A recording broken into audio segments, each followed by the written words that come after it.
Hello friends, ചെമ്പനീർ പൂവിൻ്റെ ഇന്നത്തെ എപ്പിസോഡിൻ്റെ വിശേഷങ്ങളിലേക്ക് എല്ലാവർക്കും സ്വാഗതം.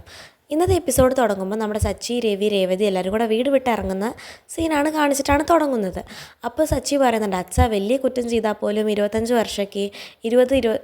വർഷയ്ക്ക് ജയിലിൽ കിടക്കണ്ടുള്ളൂ. അച്ഛനാണെങ്കിലോ 35 വർഷമായിട്ട് അമ്മയുടെ തടവിലാണ് കിടക്കുന്നത്.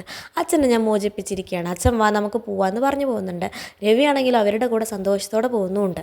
അവർ ഇറങ്ങുന്ന സമയത്ത് ചന്ദ്ര അവരെ തടയുന്നുണ്ട്. കാരണം രവി പോകുന്നതുകൊണ്ട് ചന്ദ്ര അവരെ തടയുന്നുണ്ട്. ചന്ദ്ര പറയുന്നുണ്ട്, ഇവരോടെല്ലാം ഇറങ്ങി പോകാൻ പറഞ്ഞത്, അതിന് നിങ്ങളെന്തിനാണ് പോകുന്നതെന്ന് രവിയുടെ അടുത്ത് ചോദിക്കുന്നുണ്ട്.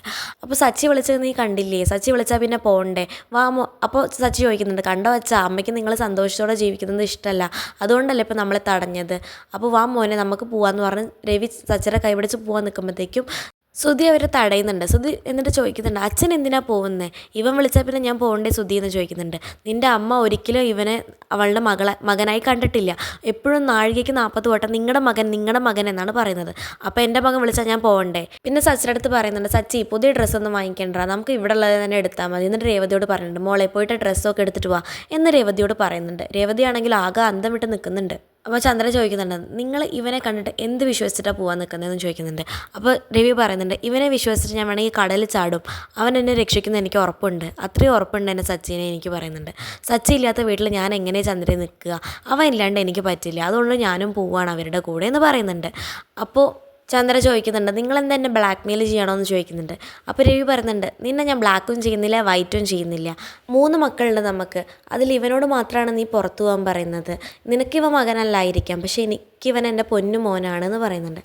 എന്നിട്ട് പറയുന്നുണ്ട്, ഇവനില്ലാത്ത വീട്ടിൽ ഞാനും നിൽക്കില്ല, ഇവൻ എവിടെയാണോ അവിടെയാണ് ഞാനും നിൽക്കുള്ളൂ, ഇനി നീ ഇവരോട് ഇറങ്ങി പോകാൻ പറഞ്ഞാൽ ഞാനും പോവും ഇവരുടെ കൂടെ, എന്നിട്ട് ഞങ്ങൾ വേറെ എവിടെയും പോയി സന്തോഷത്തോടെ ജീവിക്കും, ഇനി നീ തീരുമാനിക്കും ഞാനിവിടെ നിൽക്കണോ പോകണോ എന്ന് പറയുന്നുണ്ട്. അപ്പോൾ ചന്ദ്ര ആലോചിച്ചിട്ട് പറയുന്നുണ്ട്, എൻ്റെ തീരുമാനത്തിനൊന്നും ഇവിടെ ഒരു വിലയില്ലല്ലോ, നിങ്ങളുടെ ഇഷ്ടം പോലെ എന്താണെന്ന് വെച്ചാൽ ചെയ്യേന്ന് പറയുന്നുണ്ട്. അതൊക്കെ പറഞ്ഞിട്ട് ചന്ദ്ര അകത്തോട്ട് പോകുന്നുണ്ട്. എന്നിട്ട് രവി പറയുന്നുണ്ട്, സച്ചി, രേവതി മോളെ നിങ്ങൾ അകത്ത് കയറ് എന്നൊക്കെ പറയുന്നുണ്ട്. എന്നിട്ട് എല്ലാവരെയും വിളിച്ചിട്ട് രവി അകത്തോട്ട് പോകുന്നുണ്ട്. എന്നിട്ട് ശ്രുതി പുറത്ത് നിന്ന് ആലോചിക്കുന്നുണ്ട്, ഞാനിപ്പോൾ ഇവൾ പുറത്താവുന്ന വിചാരിച്ചത്, അത് നടന്നില്ലല്ലോ എന്നൊക്കെ ആലോചിച്ച് നിൽക്കുന്നുണ്ട്. പിന്നെ കാണിക്കുന്നത് ശ്രീകാന്തിനെയാണ് കേട്ടോ. ശ്രീകാന്താണെങ്കിലോ വർഷയുടെ വീട്ടിൽ നിന്ന് ഇറങ്ങിയിട്ട് അവർ നേരെ ഹോട്ടലിലേക്കാണ് പോയത്. ഹോട്ടലിലേക്ക് പോകുന്ന സമയത്ത് ശ്രീകാന്തിൻ്റെ സുഹൃത്ത് പറയുന്നുണ്ട്, ശ്രീകാന്തേ സോറിയടാ എനിക്ക് നിൻ്റെ ഫംഗ്ഷന് വരാൻ പറ്റിയില്ല. അപ്പോൾ ശ്രീകാന്ത് പറയാം, അത് സാരില്ലേടാ എന്ന് പറയുന്നുണ്ട്. അപ്പോൾ എന്താടാ നീ പെട്ടിയൊക്കെ ആയിട്ട് താലിപിരിക്കൽ ചടങ്ങ് കഴിഞ്ഞിട്ട് നിങ്ങളെന്താ പിരിഞ്ഞു എന്ന് ചോദിക്കുന്നുണ്ട്. അപ്പോൾ ശ്രീകാന്ത് പറയുന്നുണ്ട്, നീ കല്യാണം കഴിച്ചിട്ടില്ലല്ലോ, കല്യാണം കഴിക്കാണ്ടിരിക്കുന്നതാണ് നല്ലത്, ഉള്ള സമാധാനം കൂടെ പോവടാ. അപ്പോൾ സുഹൃത്ത് ചോദിക്കുന്നുണ്ട്, കല്യാണം കഴിച്ചപ്പോൾ നിനക്ക് നല്ല സന്തോഷമായിരുന്നല്ലോ, ഇപ്പം എന്ത് പറ്റി, അപ്പോൾ വിടറാ ഞാൻ പോയിട്ട് എൻ്റെ ജോലി നോക്കട്ടെ എന്ന് പറയുന്നുണ്ട്. അപ്പോൾ സുഹൃത്ത് പറയുന്നത്, നിൽക്കടാ നീ പറ എന്താ നിൻ്റെ വിഷമം എന്ന് പറയുന്നുണ്ട്. എടാ കല്യാണം കഴിഞ്ഞ് സന്തോഷത്തോടെ ജീവിക്കണം എന്ന് വെച്ചാലും ബാക്കിയുള്ളവരൊന്നും അതിന് സമ്മതിക്കില്ലടാ എന്ന് പറയുന്നുണ്ട്. എന്തൊക്കെയാടാ നീ പറയുന്നത്, എനിക്കൊന്നും മനസ്സിലാവണില്ല, എനിക്ക് എന്തായാലും ഒരു കാര്യം മനസ്സിലായി, നിൻ്റെ മൈൻഡ് ക്ലിയർ അല്ല, നിൻ്റെ മൈൻഡ് ശരിയല്ല, നീ ഇന്ന് ജോലിക്ക് കയറണ്ട, നീ ഇന്ന് വീട്ടിലോട്ട് പോകുമെന്ന് പറയുന്നുണ്ട്. അപ്പോൾ ശ്രീകാന്ത് പറയുന്നുണ്ട്, ഇല്ലടാ ഞാൻ എൻ്റെ വീട്ടിലോട്ട് ഇനി പോവില്ല, ഇവിടെ ഒരു മുറി ഉണ്ടല്ലോ ഞാൻ അവിടെ കഴിഞ്ഞോളാം എന്ന് പറയുന്നുണ്ട്. അപ്പോൾ സുഹൃത്ത് ചോദിക്കുന്നുണ്ട്, അതൊരു ചെറിയ മുറിയല്ലടാ, തീരെ സൗകര്യമൊന്നും ഇല്ലാത്ത മുറിയല്ലേടാ, അവിടെ നീ എങ്ങനെ താമസിക്കുക എന്ന് ചോദിക്കുന്നുണ്ട്. അപ്പോൾ ശ്രീകാന്ത് പറയുന്നുണ്ട്, സൗകര്യമൊന്നും ഇല്ലെങ്കിലും കുഴപ്പമില്ലടാ, സമാധാനം ഉണ്ടാവുമല്ലോ എന്ന് പറയുന്നുണ്ട്. പിന്നെ കാണിക്കുന്നത് ശ്രുതിനെയാണ്. ശ്രുതി പാർലറിലോട്ട് പോകാൻ റെഡി ആയിക്കൊണ്ടിരിക്കുന്ന സമയത്ത് അവളെ മീര വിളിക്കുന്നുണ്ട്. മീര വിളിച്ചിട്ട് പറയുന്നുണ്ട്, എടി നിൻ്റെ അത്ര ഭാഗ്യവതി ഞാൻ ഇതുവരെ കണ്ടിട്ടേ ഇല്ല എന്ന് പറയുന്നുണ്ട്. അപ്പോൾ ശ്രുതി ചോദിക്കുന്നുണ്ട്, ഭാഗ്യവതിയോ ഞാനോ എന്ന് പറയുന്നുണ്ട്. അപ്പോൾ മീര പറയുന്നുണ്ട്, അതെ നമ്മൾ വിചാരിച്ച പോലെ ഒന്നും പ്രശ്നങ്ങൾ നടത്താൻ നമ്മളെ കൊണ്ട് പറ്റിയില്ല, പക്ഷെ അതിലും വലിയൊരു പ്രശ്നമല്ലേ പിന്നെ അവിടെ നടന്നത്, നിൻ്റെ അമ്മായിമ്മ നിൻ്റെ എല്ലാ കള്ളത്തരവും പൊളിക്കും, നിൻ്റെ കരണത്ത് പൊട്ടിക്കും എന്നൊക്കെ ഞാൻ കരുതിയത്, പക്ഷെ അതിൽ നിന്നൊക്കെ നീ ഈസി ആയിട്ട് രക്ഷപ്പെട്ടില്ലേ, അതുകൊണ്ട് നീ ഭാഗ്യവതിയാണ് എന്നൊക്കെ പറയുന്നുണ്ട്. അപ്പോൾ ശ്രുതി പറയുന്നുണ്ട്, ഭാഗ്യവതിയൊക്കെ തന്നെയാണ്, പക്ഷേ വീട്ടിലത് കഴിഞ്ഞിട്ട് നല്ല പ്രശ്നം ഉണ്ടായിരുന്നു എന്ന് പറയുന്നുണ്ട്. അപ്പം മീര ചോദിക്കുന്നത്, എന്ത് പ്രശ്നം ഉണ്ടായി എന്ന് ചോദിക്കുന്നുണ്ട്. അപ്പോൾ ശ്രുതി പറയുന്നുണ്ട്, അത് കഴിഞ്ഞ് രേവതി സച്ചിയും വീട്ടിൽ വന്നിരുന്നു, അവരോട് അമ്മ ഇറങ്ങി പോകാൻ വരെ പറഞ്ഞിരുന്നു, എന്നിട്ട് അവർ പോയോടി എന്ന് ചോദിക്കുന്നുണ്ട് മീര. അപ്പോൾ ശ്രുതി പറയുന്നുണ്ട്, ഇല്ലടി അവർ പോയില്ല, അപ്പോഴത്തേക്കും അങ്കിള് പോകുമെന്ന് പറഞ്ഞു, അതോടെ ആൻറ്റി സൈലൻ്റ് ആയി എന്ന് പറയുന്നുണ്ട്. അപ്പോൾ നിൻ്റെ അച്ഛനെക്കുറിച്ച് ചോദിച്ചോടി എന്ന് ചോദിക്കുന്നുണ്ട്.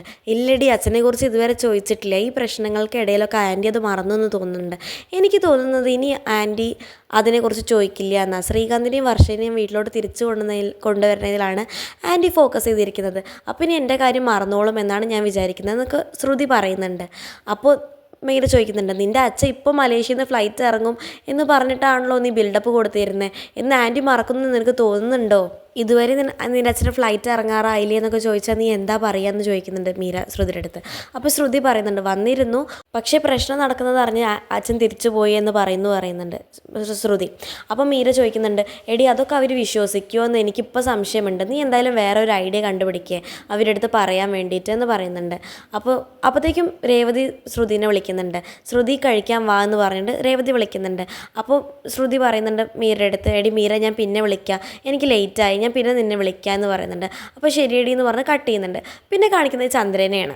ചന്ദ്രയാണെങ്കിലോ അവർ വീട്ടിൽ നിന്ന് ഇറക്കി വിടാൻ പറ്റാത്തതിൻ്റെ വിഷമത്തിലിരിക്കുകയാണ്. അപ്പോഴാണ് രേവതി അവരെ കഴിക്കാൻ വിളിക്കുന്നത്, ചന്ദ്രനെയും രവിനെയും. അപ്പോൾ രവി പറയുന്നുണ്ട് വാ ചന്ദ്രൻ നമുക്ക് കഴിക്കാം എന്ന് പറയുന്നുണ്ട്.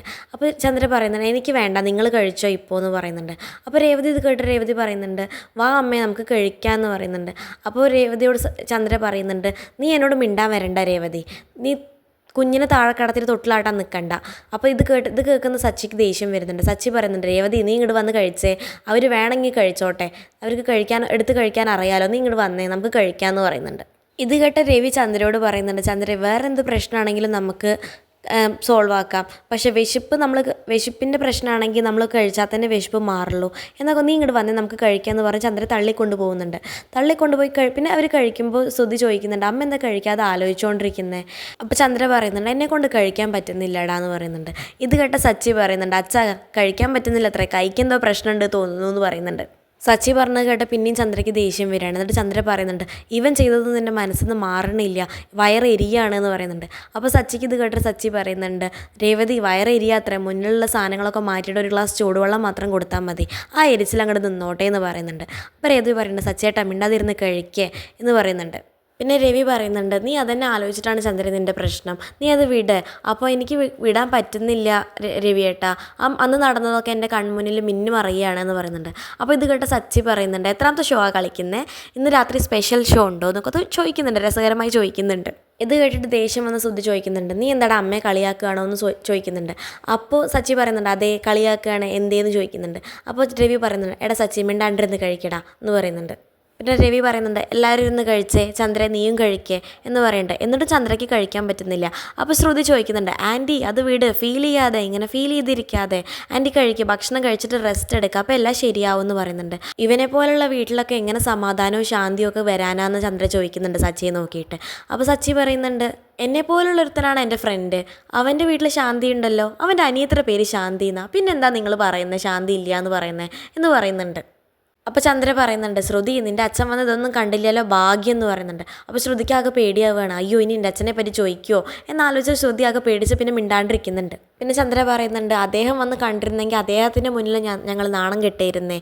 എന്നിട്ട് രേവതി നോക്കി പറയുന്നുണ്ട് ഇവളെ പോലെയല്ല, വലിയ വീട്ടിലത്തെ മരുമക്കളെയാണ് എനിക്ക് കിട്ടിയിരിക്കുന്നത്, അവരുടെയൊക്കെ മുന്നിൽ അവരുടെയൊക്കെ നിലയ്ക്കും വിലയ്ക്കും വേണ്ടേ നമുക്ക് ജീവിക്കാൻ എന്നൊക്കെ പറയുന്നുണ്ട്. ഇത് കേട്ടിട്ട് സച്ചി പറയുന്നുണ്ട് അച്ഛാ പാർലറേട്ടത്തി മാത്രമല്ലേ അമ്മ കൂട്ടിക്കൊണ്ട് വന്നേ, ശ്രീകാന്ത് വർഷ ഓടിപ്പോയി കല്യാണം കഴിച്ചതല്ലേ, അമ്മ പറയുന്നത് കേട്ടാൽ തോന്നുമല്ലോ ശ്രീകാന്ത് വർഷയ്ക്ക് ഓടിപ്പോയി ഐഡിയ പറഞ്ഞു കൊടുത്തത് അമ്മയാണെന്ന്, അപ്പോൾ അതാണോ സത്യം എന്ന് ചോദിക്കുന്നുണ്ട്.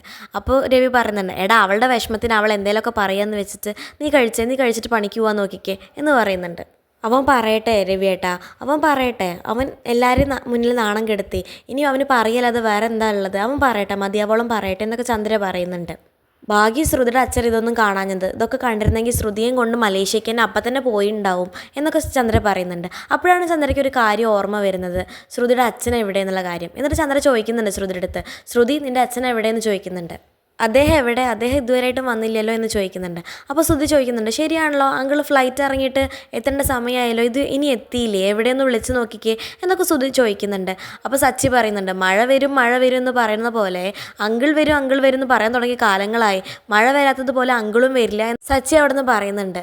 എന്നിട്ട് രവി ചോദിക്കുന്നുണ്ട് ശ്രുതി നിൻ്റെ അച്ഛൻ നാട്ടിലെത്തിയതല്ലേ, അതോ എന്തെങ്കിലും കാരണം കൊണ്ട് മണ്ഡപത്തിലോട്ട് വരാത്തതാണോ, എന്തായാലും പറ മോളെ എന്ന് പറയുന്നുണ്ട്. അപ്പോൾ ചന്ദ്ര പിന്നെയും ദേഷ്യത്തിൽ ചോദിക്കുന്നുണ്ട് ശ്രുതി നിൻ്റെ അച്ഛൻ എവിടെയെന്ന് ചോദിക്കുന്നുണ്ട്. അപ്പോൾ ശ്രുതി ആലോചിക്കുകയാണ്, അച്ഛൻ വന്നിരുന്നു പ്രശ്നം കാരണം തിരിച്ചു പോയതാണെന്ന് പറഞ്ഞാൽ അവർ വിശ്വസിക്കില്ല, എന്താ ഇപ്പോൾ ഇവരോട് പറയുകയെന്ന് ശ്രുതി ആലോചിക്കുന്നുണ്ട്. അപ്പോൾ രവി ചോദിക്കുന്നുണ്ട് എന്താ നീ ഇങ്ങനെ ആലോചിക്കുന്നതെന്ന് ചോദിക്കുന്നുണ്ട്. അപ്പോൾ സച്ചി പറയുന്നുണ്ട് എന്ത് കള്ളം പറയുന്ന ആലോചിക്കാവൂ അച്ഛ എന്ന് പറയുന്നുണ്ട്. അപ്പോൾ ചന്ദ്ര ചോദിക്കുന്നുണ്ട് അദ്ദേഹം വരുന്നല്ല നീ ഞങ്ങളുടെ അടുത്ത് പറഞ്ഞിരുന്നേ, നീ ഞങ്ങളെന്താ കള്ളം പറഞ്ഞ് പറ്റിക്കുകയാണോ ശ്രുതി എന്ന് ചോദിക്കുന്നുണ്ട്. അപ്പോൾ ശ്രുതി ചോദിക്കുന്നുണ്ട് കള്ളോ, അവളെന്തിനാ അമ്മയെ കള്ളം പറയേണ്ട ആവശ്യം. അപ്പോൾ ശ്രുതി പറയുന്നുണ്ട് ഇല്ല ആൻറ്റി കള്ളൊന്നും പറയുന്നല്ല ഞാൻ, അപ്പോൾ ശ്രുതി പറയുന്നുണ്ട്, അവൾ എന്തിനാ അമ്മയെ കള്ളം പറയുന്നത്? അവളുടെ അച്ഛൻ വരുന്ന അവൾക്ക് അത്രയും ഉറപ്പ് കൊടുത്തോണ്ടല്ലേ അവൾ ഇങ്ങനെയൊക്കെ പറഞ്ഞിട്ടുണ്ടാവുക. അവൾ കള്ളൊന്നും പറയുന്നില്ല എന്ന് പറയുന്നുണ്ട്. അപ്പോൾ ശ്രുതി പറയുന്നുണ്ട്, അതെ അതെ ആൻറ്റി, അതുകൊണ്ടാണ് എന്ന് പറയുന്നുണ്ട്. അപ്പോൾ ചന്ദ്ര ദേഷ്യത്തിൽ ചോദിക്കുന്നുണ്ട്, ശ്രുതി നിൻ്റെ അച്ഛൻ എവിടെ? നീ അവിടെ പോയി ഇവിടെ പോയി ഇപ്പോൾ വരും പിന്നെ വരും എന്നൊക്കെ പറഞ്ഞ് പറ്റിക്കാൻ തുടങ്ങിയിട്ട് കുറേ ആയല്ലോ. ഇനിയിപ്പോൾ എന്ത് വല്ല ഹോട്ടലിലും താമസിക്കുകയാണോ ശ്രുതി എന്ന് ചോദിക്കുന്നുണ്ട്. ഇതൊക്കെ കേട്ടിട്ട് ശ്രുതിക്ക് ആകെ എന്താ പറയേണ്ടതെന്ന് അറിയുന്നില്ല. അവൾ തപ്പി കളിക്കുന്നുണ്ട്. അതിനിടയ്ക്കാണെങ്കിൽ അവൾക്ക് ഛർദ്ദിക്കാനും വരുന്നുണ്ട്. അവൾ ഛർദ്ദിക്കാൻ വേണ്ടി പോകുന്നുണ്ട്. അപ്പോൾ സച്ചി ചോദിക്കുന്നുണ്ട്, എന്ത് പറ്റി പാർലറേട്ടത്തേക്ക് എന്താ പറ്റിയ ഛർദ്ദിക്കാനൊക്കെ എന്ന് ചോദിക്കുന്നുണ്ട്. അത് കഴിഞ്ഞ് വന്ന് രവി ചോദിക്കുന്നുണ്ട്, മോൾക്ക് എന്താ പറ്റിയ? അപ്പോൾ അറിയില്ല അങ്കിൾ, പെട്ടെന്നൊരു തലകർക്കും ഓക്കാനും വന്ന പോലെ എന്നൊക്കെ പറയുന്നുണ്ട് ശ്രുതി. ഇത് കേട്ടിട്ട് ചന്ദ്രയ്ക്കാണെങ്കിലോ ആകെ സന്തോഷം വരികയാണ്. എന്നിട്ട് അവൾ വേഗം ശ്രുതിയുടെ അടുത്ത് ഓടുന്നുണ്ട്. ശ്രുതിയുടെ അടുത്ത് ഓടിയിട്ട് ചോദിക്കുന്നുണ്ട്, മോളെ നിനക്ക് തലകറക്കം ഉണ്ടോ മോളെ ചോദിക്കുന്നുണ്ട്. അപ്പോൾ ആൻറ്റി ഉണ്ട് ആൻറ്റി, നേരത്തെ തന്നെ ഉണ്ടായിരുന്നു എന്ന് പറയുന്നുണ്ട്. അപ്പോൾ നിനക്ക് പുളിയുള്ളത് കഴിക്കാൻ തോന്നുന്നുണ്ടോ മോളെ ചോദിക്കുന്നുണ്ട്. ആൻറ്റി പുളിയുള്ളത് കഴിക്കാൻ തോന്നുന്നുണ്ട്, നേരത്തെ തന്നെ കഴിക്കാൻ തോന്നിയിരുന്നു. നിനക്ക് നല്ല വിശപ്പുണ്ടോ മോളെ എന്ന് ചോദിക്കുന്നുണ്ട്. ആൻറ്റി നല്ല വിശപ്പുണ്ട് എന്ന് പറയുന്നുണ്ട്. അപ്പോൾ ചന്ദ്രയ്ക്ക് ഭയങ്കര സന്തോഷം തോന്നുകയാണ്. ചന്ദ്ര വിചാരിക്കുന്നത് ശ്രുതി പ്രഗ്നൻ്റ് ആണെന്നാണ് ചന്ദ്ര വിചാരിക്കുന്നത്. എന്നിട്ട് ചന്ദ്ര പറയുന്നുണ്ട്, എല്ലാവരുടെ അടുത്തും പറയുന്നുണ്ട്, ശ്രുതി ഗർഭിണിയാണ്, ശ്രുതി നീ ഒരു അച്ഛനാവാൻ പോവാണ്, രവിയേട്ടാ നിങ്ങളൊരു അച്ഛനാവാൻ പോവാണ് എന്നൊക്കെ ശ്രുതി പറയുന്നുണ്ട്. എന്നിട്ട് രേവതി അടുത്ത് പറയുന്നുണ്ട്, രേവതി പോയി പഞ്ചസാര എടുത്തിട്ട് പോവാ എന്നൊക്കെ പറയുന്നുണ്ട്. അത് കഴിഞ്ഞിട്ട് രവി പറയുന്നുണ്ട്, ചന്ദ്രൻ നീ പറഞ്ഞ പോലെ ശ്രുതി ഗർഭിണിയാണെന്നുണ്ടെങ്കിൽ എല്ലാവർക്കും സന്തോഷമാണ്. പക്ഷെ നമ്മളായിട്ട് ഉറപ്പിക്കേണ്ട, ശ്രുതി നീ ഒരു ഡോക്ടറെ കാണിക്കുക ശ്രുതിനെ എന്ന് പറയുന്നുണ്ട്. അപ്പോൾ ചന്ദ്ര പറയുന്നുണ്ട്, 3 കുട്ടികളെ പ്രസവിച്ചതാണ് ഞാൻ, എനിക്കറിയാം, ഡോക്ടറൊന്നും കാണണ്ട, ശ്രുതി എന്തായാലും ഗർഭിണിയാണെന്ന് പറയുന്നുണ്ട്. അത് പറഞ്ഞുകൊണ്ടാണ് ഇന്നത്തെ എപ്പിസോഡ് അവസാനിക്കുന്നത്. ഇതുപോലുള്ള ചെമ്മനീർ പൂ വിശേഷങ്ങൾ നിങ്ങൾക്ക് പെട്ടെന്ന് അറിയാൻ വേണ്ടിയിട്ട് ചാനൽ സബ്സ്ക്രൈബ് ചെയ്യാൻ മറക്കരുത്.